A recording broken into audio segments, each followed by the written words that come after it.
அன்பார்ந்த தோழர்களே, இது முன்பே குறிப்பிட்டது போல ஒரு வரலாற்று முக்கியத்துவம் வாய்ந்த ஒரு முக்கியமான நிகழ்வு, அதுவும் ஒரு வரலாற்று முக்கியத்துவம் வாய்ந்த ஒரு இடத்துல நடக்குது அப்படிங்கிறதான். மதுரை அப்படிங்கிறது ஒரு அரசியல் ரீதியாக ஒரு முன்னேறிய ஒரு பகுதி. ஒட்டுமொத்த தமிழ்நாட்டிலையும் பல்வேறு வகையான போராட்டங்களும் இங்கிருந்து தொடங்கி இருக்கிற ஒரு நீண்ட நெடிய போராட்ட பாரம்பரியம் கொண்ட ஒரு மரபும் மதுரைக்கு உண்டு.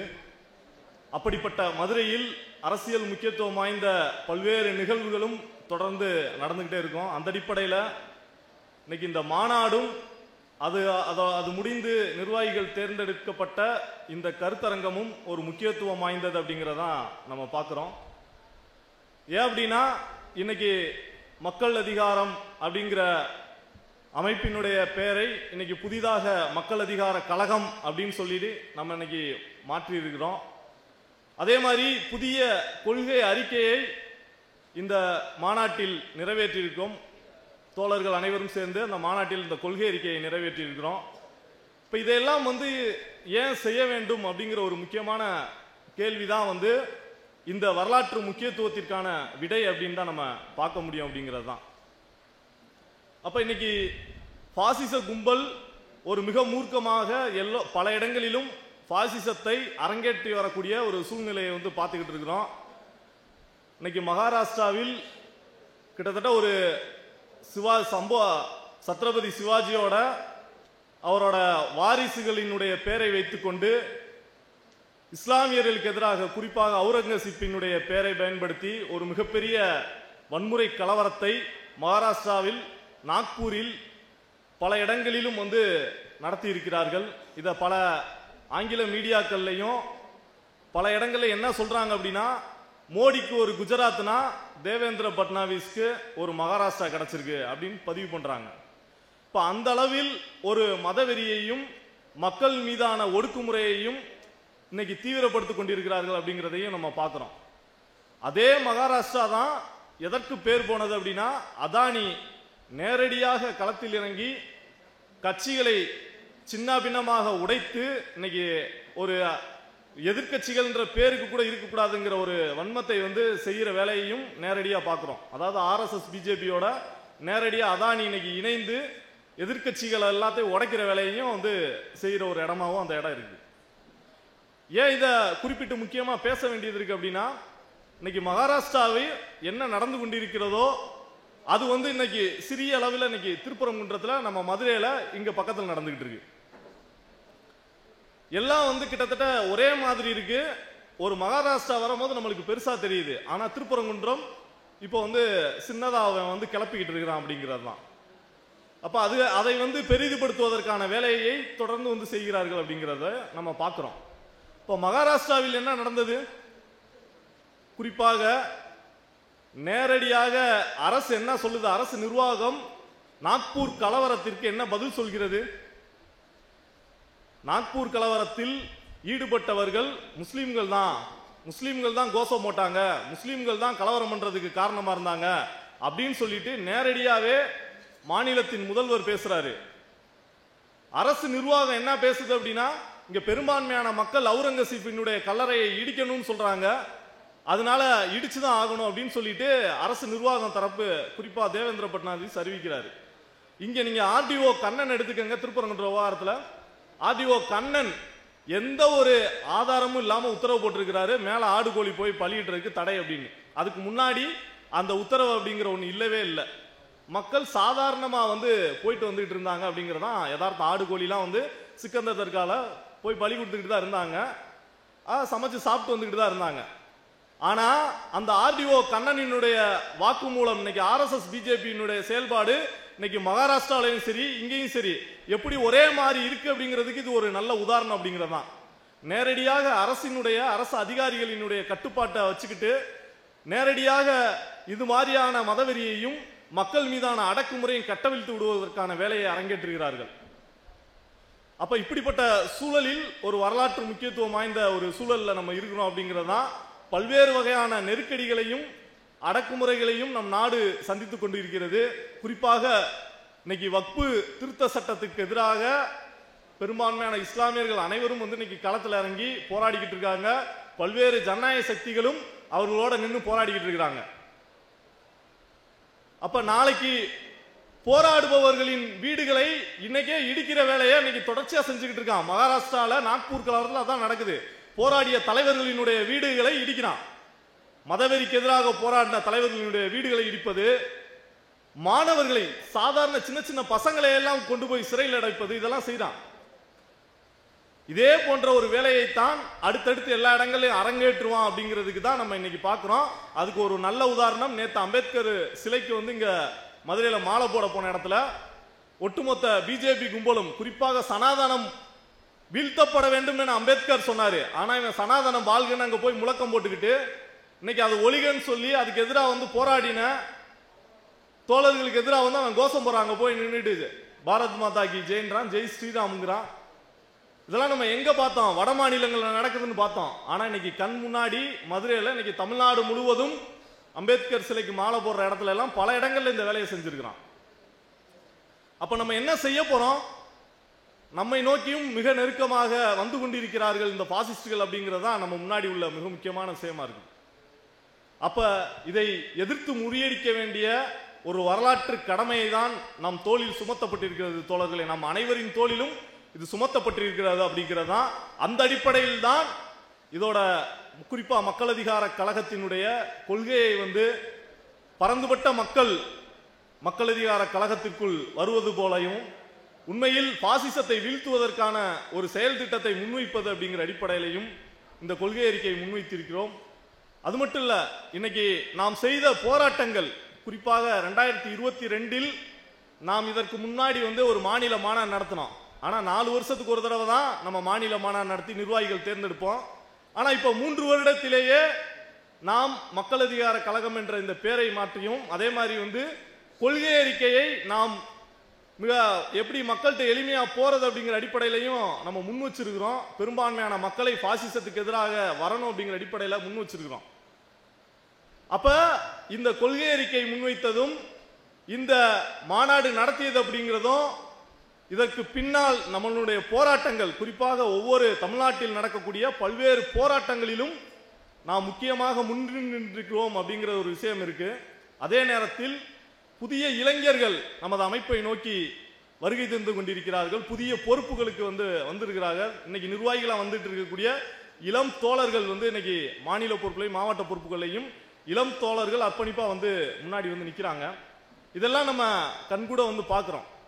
அப்ப இதுதான் இன்னைக்கு வந்து நம்ம அமைப்பினுடைய அடுத்த கட்டம் நாம் போக வேண்டியது இருக்கு அப்படிங்கிறது தான்.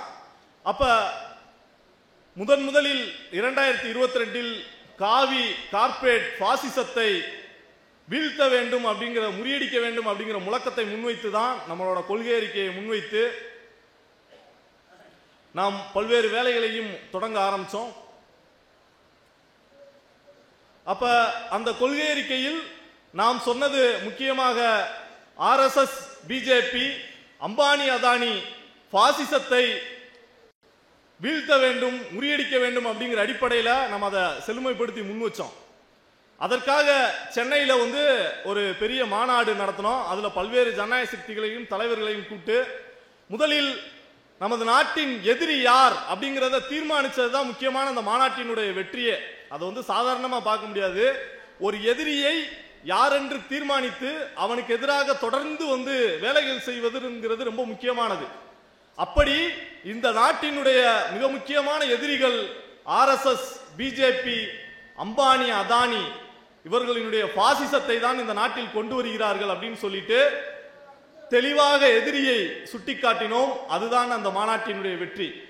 அடுத்த கட்டமாக அந்த மாநாட்டை தொடர்ந்து பாசிசத்தை வீழ்த்திய உலகத் தலைவர் தோழர் ஸ்டாலின் அவரோட பிறந்த நாளில் பல இடங்கள்லையும் கருத்தரங்கு நடத்தினோம். அதுலேயும் தோழர்கள் இன்னைக்கு வந்து வருகை தந்திருக்கக்கூடிய எல்லா தோழர்களும் ஜனநாயக சக்திகளும் அன்னைக்கு வந்து பேசினாங்க. குறிப்பா வந்து பாசிசத்தை, ஹிட்லரை ஸ்டாலின் வீழ்த்தியதனுடைய வரலாறு, அப்ப கம்யூனிஸ்டுகளினுடைய பங்கு அதுல, பாசிசத்தை வீழ்த்தினதுல, இப்படிங்கிற விரிவான விஷயங்களை மக்கள் மத்தியில் நம்ம வந்து கொண்டு போனோம்.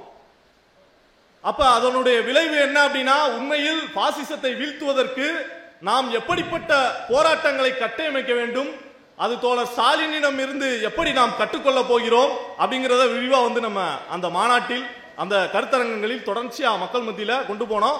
தமிழ்நாடு முழுவதும் 6 மாவட்டங்களில் விரிவாவே நடத்தினோம், பல்வேறு ஜனநாயக சக்திகளையும் திரட்டி.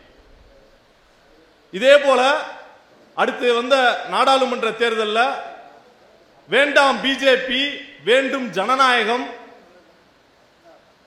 மக்கள் எழுச்சியை கட்டியமைப்போம் அப்படிங்கிற ஒரு முழக்கத்தை முன் வச்சு தொடர்ச்சியா இயக்கங்களை முன்னெடுத்தோம், அரங்கு கூட்டங்கள் நடத்தினோம். இந்த வேண்டாம் பிஜேபி வேண்டும் ஜனநாயகம் என்ற முழக்கம் எல்லா தோழர்களாலையும் எளிமையா வரவேற்கப்பட்டுச்சு. முக்கியமான ஒரு விஷயம், இந்த ஜனநாயகம் நம் வேண்டும் சொல்றோம்ல, அந்த ஜனநாயகம்னா என்ன, அந்த ஜனநாயகத்தை நாம் எப்படி அடைய போகிறோம் அப்படிங்கிறதை அது ஒரு விவாதிப்பதற்காகவும் ஒரு முன் திட்டம், பாசிசத்துக்கு எதிரான ஒரு முன் திட்டத்தை அந்த விஷயம் அந்த இயக்கம் முன் வச்சுச்சு எல்லார் மத்தியிலையும். அப்ப இப்படிதான் நம்ம ஆரம்பிச்சு வந்தோம். அடுத்து பாத்தீங்கன்னா நாடாளுமன்ற தேர்தல் வரும்போது பாசிச பாஜகவை தேர்தலில் வீழ்த்துவது எப்படி அப்படின்னு ஒரு வெளியீடு கொண்டு வந்தோம். பல ஆயிரக்கணக்கான, வெறும் ஒரு 3-4 நாட்களே பல ஆயிரக்கணக்கான வெளியீடுகள் ஜனநாயக சக்திகளால் வாங்கப்பட்டு வரவேற்கப்பட்டு பலரும் 100-50 அப்படின்னு அந்த வெளியீடுகளை எல்லாம் வாங்கி கொண்டு போனாங்க மக்கள் மத்தியில. அப்ப அதனுடைய அரசியல் முக்கியத்துவம் என்ன அப்படின்னா, இன்னைக்கு உண்மையிலே இந்த பாசிச கும்பலை தேர்தலில் கூட எப்படி வீழ்த்துவது அப்படின்னு சொல்லி அதுல விரிவா சொல்லியிருந்தோம். அப்ப அது அந்த வெளியீடு என்ன சொல்லிச்சோ அதுதான் தேர்தலினுடைய முடிவாகவும் அது இருந்துச்சு அப்படிங்கிறதா நம்ம கண் முன்னாடி பார்த்தோம். தேர்தலினுடைய முடிவில் உண்மையில் தேர்தலில் பாசிச கும்பலை வீழ்த்துவதற்கு கூட நாம் மக்கள் எழுச்சியை கட்டியமைக்க வேண்டும், போராட்டங்களை கட்டியமைக்க வேண்டும், அனைத்து துறைகளையும் அவர்களினுடைய கட்டுப்பாட்டில் கொண்டு மிகப்பெரிய மோசடிகளையும் இன்னைக்கு தகுதி திட்டங்களையும் செய்து கொண்டிருக்கிறார்கள். இதற்கு எதிராக போராட்டங்கள் கட்டியமைக்காமல் தேர்தல் கூட நேர்மையா நடக்காது அப்படிங்கிற விஷயத்தை நம்ம பதிவு பண்ணோம். இதே போல தொடர்ந்து அடுத்தடுத்த விஷயங்களை, குறிப்பாக 2024 அந்த நாடாளுமன்ற தேர்தல் முடிவுகளை பற்றி நாம் கொண்டு வந்த வெளியீடு ஒரு மிகப்பெரிய அளவிலான தாக்கத்தை ஏற்படுத்தினது அப்படிங்கிறத நம்ம சொல்லணும். இதுபோல மதுரையில் உண்மையில் வீழாது தமிழ்நாடு துவளாது போராடு அப்படின்னு சொல்லி மாநாடு நம் நடத்தினோம். அதுல குறிப்பாக தமிழ்நாட்டை சுற்றி வைத்திருக்கக்கூடிய RSS பிஜேபியினுடைய கும்பலினுடைய ஒரு செயல் திட்டத்தை அம்பலப்படுத்தியும், முக்கியமாக மக்கள் மத்தியில் உள்ள வரலாற்று பாரம்பரியம், குறிப்பாக ஏகாதிபத்திய எதிர்ப்பு போராளிகளையும் பார்ப்பனிய எதிர்ப்பு போராளிகளையும் நாம் உயர்த்தி பிடிக்க வேண்டும், அதுதான் பாசிசத்தை வீழ்த்தும் அப்படின்னு சொல்லி அந்த மாநாடு பறைசாற்றுச்சு. அது பெரும்பான்மையான தோழர்களால வரவேற்கப்பட்டுச்சு, ஜனநாயக சக்திகளால. மதுரையில மிக பிரமாண்டமா நடந்துச்சு. இது போக நாடாளுமன்ற தேர்தலிலும் தேர்தல் முடிவுகளை பற்றி நாம் போட்ட, அதாவது ஆன்லைனில் நடத்திய கருத்து கணிப்பு இதுவரையில நம்மளை போன்ற எந்த கம்யூனிஸ்ட் இயக்கங்களும் பெரிய அளவில் செய்யாதது. இன்னைக்கு சிபிஎம் சிபிஐ கட்சி கூட போய் டிவியில போய் பங்கேற்றுக்கிறாங்க. ஆனா தனிப்பட்ட ரீதியா இது ஒரு விவாதமாகவும் தேர்தலை பற்றியும் தேர்தலுக்குள்ள எப்படி பிஜேபி கும்பல் வெற்றி அடைஞ்சிச்சுன்றதை பத்தியும் ஒரு பல பார்வையாக விவாதித்தது அப்படிங்கிறதை அந்த நேரலையில் நாம் செய்தோம். அது பல ஆயிரக்கணக்கான மக்களிடம் நேரலையில் நமது வினவு யூடியூப் தளத்தில் பார்வையிட்டாங்க அப்படிங்கிறதையும் பார்க்கிறோம். இது போக தேர்தல் முடிஞ்ச உடனே மீண்டும் பாசிச பாஜக ஆட்சி என்ன செய்ய போகிறோம் அப்படிங்கிற ஒரு வெளியீடு கொண்டு வந்தோம். உண்மையில் பாசிஸ்டுகள், அன்னைக்கே நம்ம சொன்னோம், பாசிஸ்டுகள் மீண்டும் மீண்டும் வேலை செய்வான், மீண்டும் மீண்டும் கலவரத்தை ஏற்படுத்துவான், அவனை வீழ்த்துவதற்கு ஒரு மக்கள் எழுச்சி தான் தேவை அப்படின்னு சொல்லிட்டு அந்த வெளியில மீண்டும் ரொம்ப சார்பா சொல்லியிருந்தோம். ஏன்னா அன்னைக்கு சந்திரபாபு நாயுடு இல்ல இன்னைக்கு அவர்களுடைய இன்னைக்கு பிஜேபி கூட்டணிக்கு போயிருக்கக்கூடிய மற்றவர்களோ மூலமா இந்த பாசிச கும்பல் அங்க ஒரு நிலைத்து நின்றோம் அப்படிங்கிற மாதிரி நிறைய பேருக்கு கருத்து இருந்துச்சு. அந்த சந்திரபாபு நாயுடு மூலமாவும் இன்னொருத்தவங்க மூலமாவும் அங்க நிலைத்து நிற்க முடியாது, நாடாளுமன்றத்தில் எப்படியாவது விழுந்துரும் இந்த ஆட்சி அப்படிங்கிறது தான் பலரோட கருத்தா இருந்துச்சு. ஆனா அப்படி இல்ல. யதார்த்தமா இன்னைக்கு இந்த RSS பிஜேபி கும்பல் எப்படி எல்லா அரசு துறைகளிலும் இன்னைக்கு ஊடுருவி இருக்கிறார்கள், எப்படி இவர்கள் ஒரு அடித்தளத்தை இந்து ராஷ்டிரத்தை உருவாக்குவதை நோக்கி போய்கொண்டிருக்கிறார்கள் அப்படிங்கிறதை விரிவா அந்த வெளியீடில் குறிப்பிட்டிருந்தோம். அப்ப அதையெல்லாம் இன்னைக்கு முக்கியமாக நாம் பரிசீலிக்க வேண்டியது இருக்கு அப்படிங்கிறது. அந்த அடிப்படையில தான் இன்னைக்கு கூட வந்து சட்டமன்ற தேர்தலுக்கு முன்னாடியே இன்னைக்கு வேண்டும் ஜனநாயகம் அப்படின்னு சொல்லிட்டு இந்த இயக்கத்தை எடுத்து கொண்டு போயிட்டு இருக்கோம் மக்கள் மத்தியில். உண்மையில் மக்களினுடைய கோரிக்கைகள் நிறைவேறுவது அப்படிங்கிறதான் ஜனநாயகம்.